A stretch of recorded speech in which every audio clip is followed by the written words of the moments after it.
Hello there. I was trying to think of what I wanted my next video to be about as I was downstairs at my living room table eating Funfetti Cool Whip right out of the tub. And I thought, what better time to talk about China and my experiences there than now, right? Maybe? I don't know. I'm doing it anyway. I will be talking about my life in pre-COVID-19 China. So here we go on that. I just want to preface this by saying that I know that I'm speaking as a foreigner and a lot of the opportunities and things I did were only available for me to do as a foreigner, and I only talk about China and my experience in Beijing with utmost love and respect because I freaking love that place.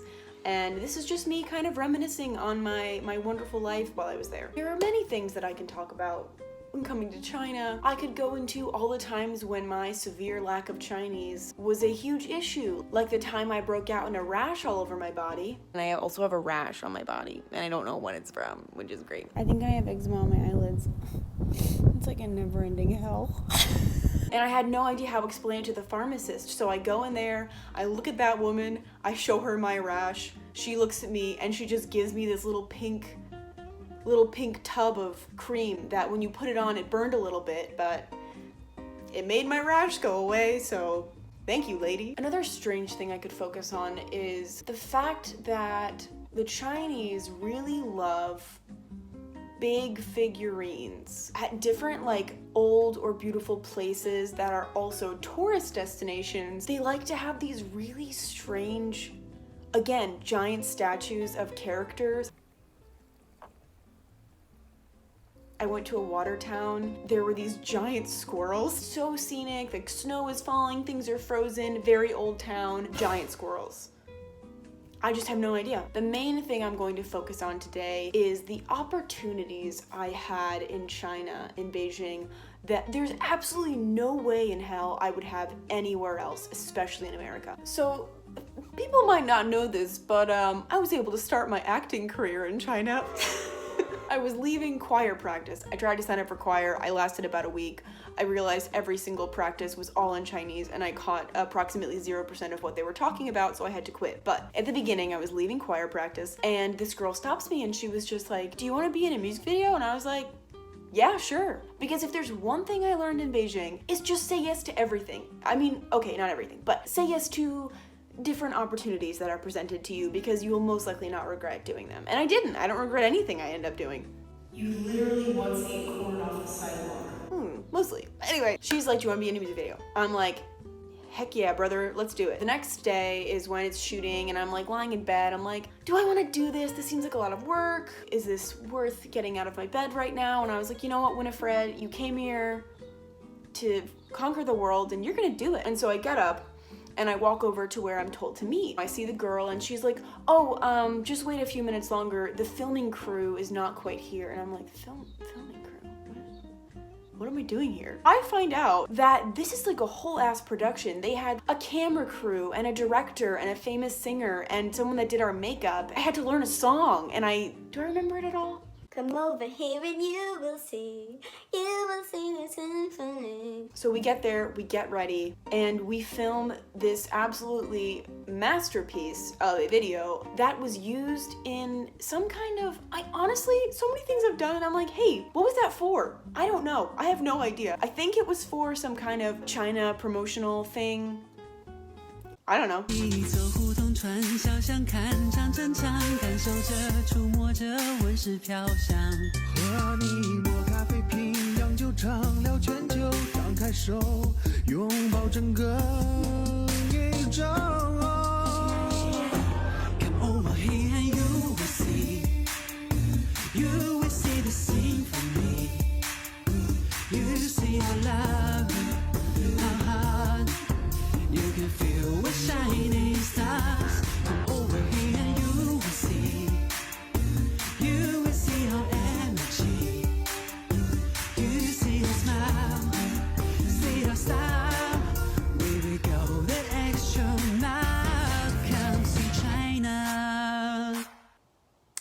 was something. It was something. So clearly, if you watch this video, it looks like I am drinking the Kool-Aid, which I was, and I am. I love China. A couple weeks later, the girl reaches out again, and she's like, hey, I know of someone who is filming a video for a education conference in China, and they need someone with an American accent. And I'm like, I have an American accent.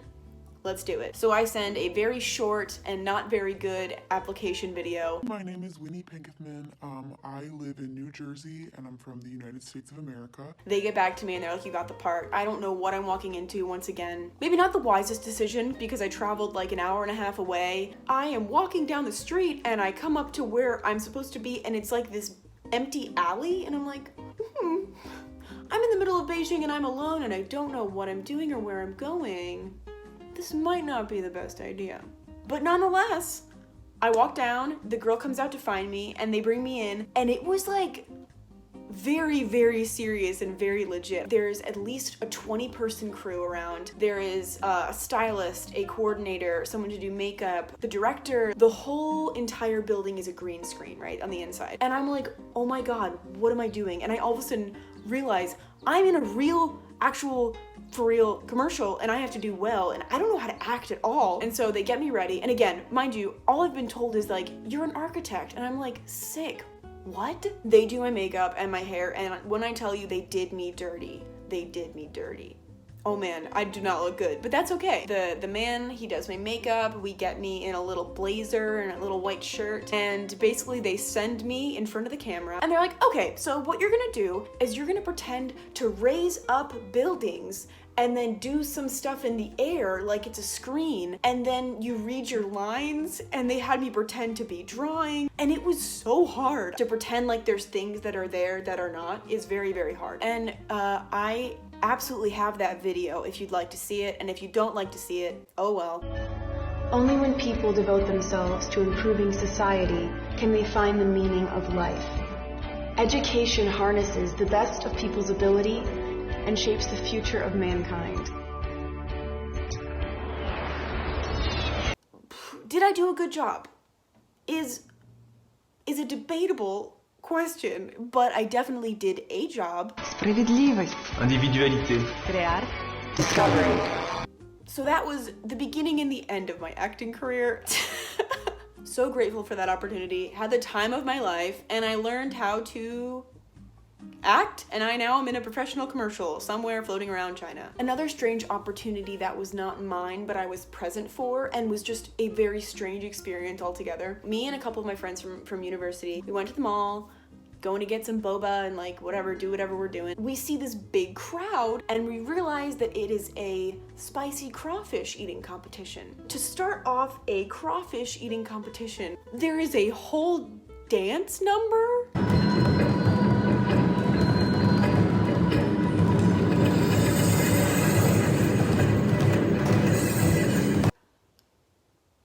And it's like very intense. The crawfish eating begins. Everyone's competing. It's very exciting and crazy. And there are all these, what I came to understand to be like famous Chinese vloggers videotaping the whole thing. We're part way into the crawfish eating competition. The dancing ladies come back up and they tear it up.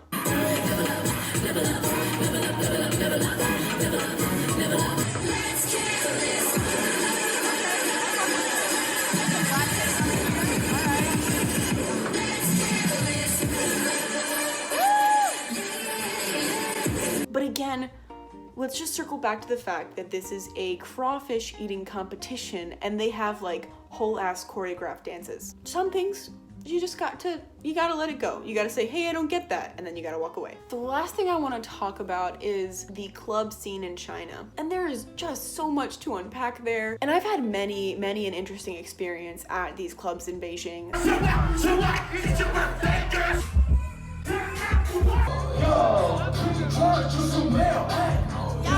There was a time where I went from shopping to the club. I didn't have time to go home and change, so I ended up wearing clogs. And that was good. I already mentioned this the time that I was just chilling in my Hisoka cosplay for Halloween, and this man comes up to me, he hands me a $100 bill, and I'm like, excuse me, explain to me why you would give me $100. And it turns out he's this rich man from Dubai, his name was Sultan. He ends up giving my friend $100, which she throws into the crowd because she didn't know what it was, and he gives me another $100. So I walk away with $200. We are thinking at this point, there's just no way that's real. This can't, why would this random man who didn't ask for anything give us money? And we're like, okay, how do we find out if these $100 bills are real? We look it up online, it checks all the boxes.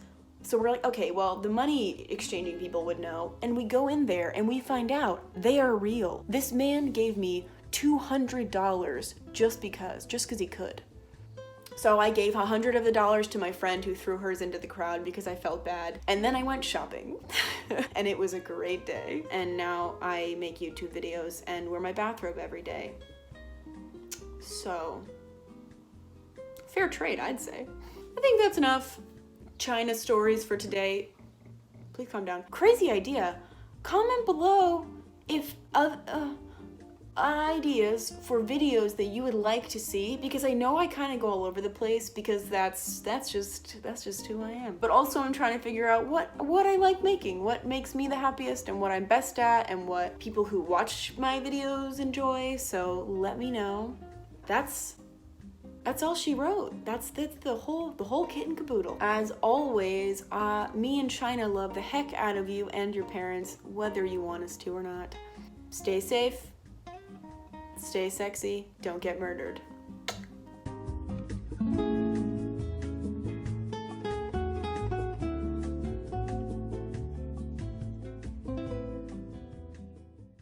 Stay tuned for next week on The Bachelor in China.